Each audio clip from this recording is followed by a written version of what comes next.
How many days did you last at Arby's?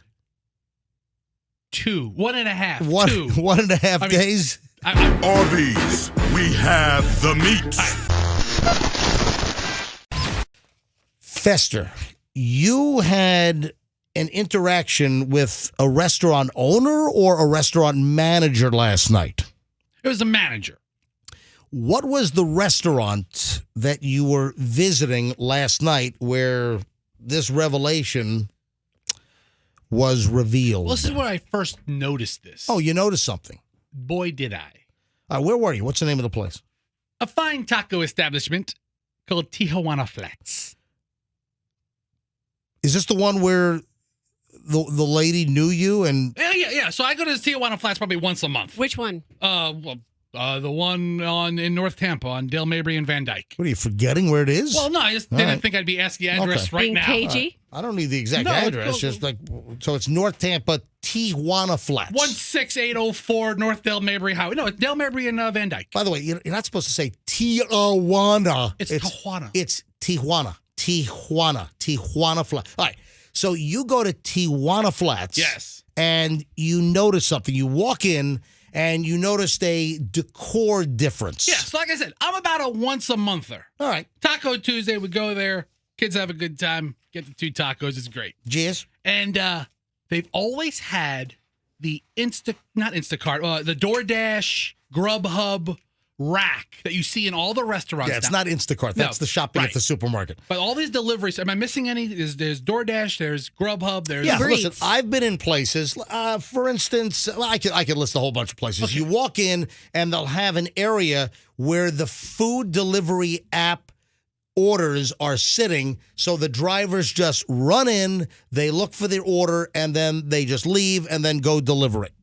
So the rack was always right next to the door. Nice rack. It was a nice rack. It was it's a nice rack. 6 shelves. It's like 6.5 feet tall. Plenty of room to put the stuff in. And it had delivery orders, signs, and people would come in, and I would watch people in months past walk in, check the tag, take the food, walk out. You go into Tijuana Flats yesterday, and you notice, the delivery rack is not there. It's no longer in the same spot. They moved it. They moved it to behind the counter. The rack is now behind the counter, ladies and gentlemen. A relocated rack. So that's right.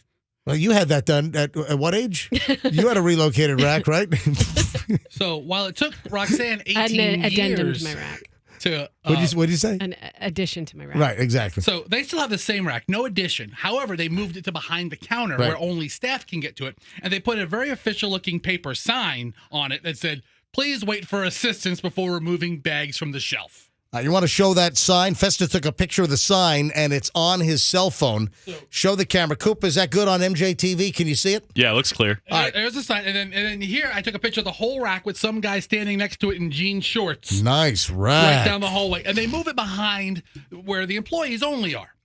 And I noticed it. I mentioned something to Allison. She's like, who cares? And I was like, yeah, you're probably right. I go, I bet you they've lost a bunch of meals or something got misplaced or somebody might have taken the wrong stuff. So, Fester, being the inquisitive media personality that you are, you inquired. Did you say, hey, could I talk to the manager? It was really an MJ Morning Show I-Team investigation. It was an investigation. On Taco Tuesday. Wow. Oh, that's right. Yesterday was Tuesday. Did you tell the kids it was Taco Tuesday? Yes, they know. It's a big deal. Like I said, once a month we're down for tacos. So this is a special I-Team investigation with Fester at Tijuana Flats.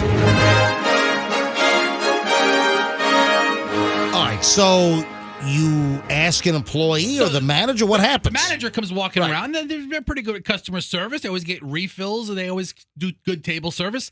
And the manager, I didn't get his name. Did you happen to have a microphone in your pocket that you whipped out and said, this is your Action News reporter on the scene at Tijuana Flats? Excuse me, sir, I'm Fester from the MJ Morning Show. Can you please tell us why did the food app rack move? So I didn't go to that extent. Yeah. I played it a little more low key. I tried to blend in with the rest of the clientele.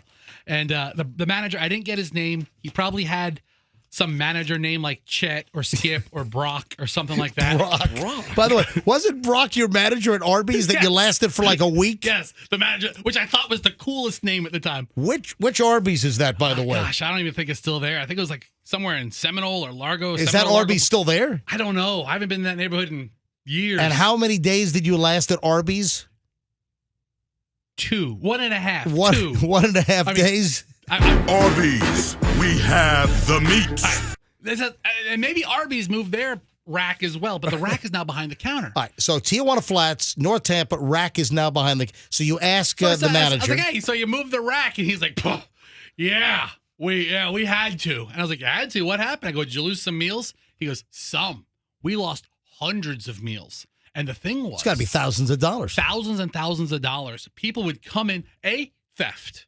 Because there's packaged meals right by the door. I always thought about this. I always thought about this racket that you could walk into places, just walk in, and no one's going to look twice. They're going to think that you're the Uber Eats guy or the DoorDash guy. You grab a bag of food with 4 or 5 styrofoam containers. If you're a real thieving pack of crap, you can have a rotation every single night.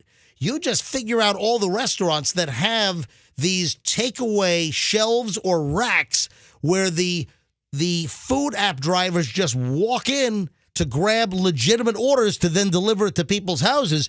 Man, if you wanted to be a real thief and eat well and varied every night of the week, you could have a whole rotation of places. You walk in the front door, you grab a package, and no one's going to think twice. They're thinking you're the delivery guy. How bad could the order be? Granted, you have no idea what you're getting, but I'm sure it's pretty good food. Or you could pretend like you're looking at the ticket to see if it's the right name for the fake pickup, and maybe there's also a little list of what's in the box. A little receipt on there that shows the order. They should have a locking system. So, I have something to add to your investigation, but keep going.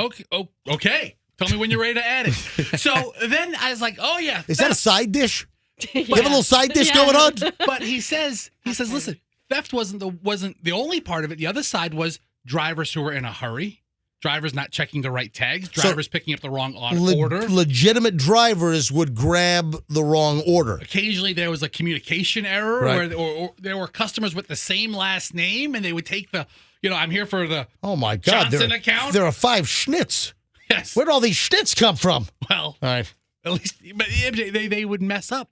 And then what happened? The straw that broke the Tijuana Flats back was somebody. You mean the straw that broke the taco shell? Somebody ordered. That would be a crispy taco shell, not the flour tortilla. Somebody ordered 3 platters of steak burritos. Oh my God! Platters of burritos. They were going to have a lunch at their office. They called ahead. Wow! And they ordered, and it was hundreds of dollars. So how did that accidentally get picked up, or was that stolen? That was a theft. It was stolen. They don't know how it left the premises. God, at Tijuana Flats, might have been the Mexican drug cartel. It might have been El Chapo behind that theft. You need something for the party. If El Chapo wants very, very authentic tacos at a very reasonable price, he goes to try to get some flautas. So we got a tunnel. Yes. We got a tunnel from the border, underneath the border, right into the back storage room at the Tijuana Flats. He loves the smack my ass and call me Sally sauce that they have there.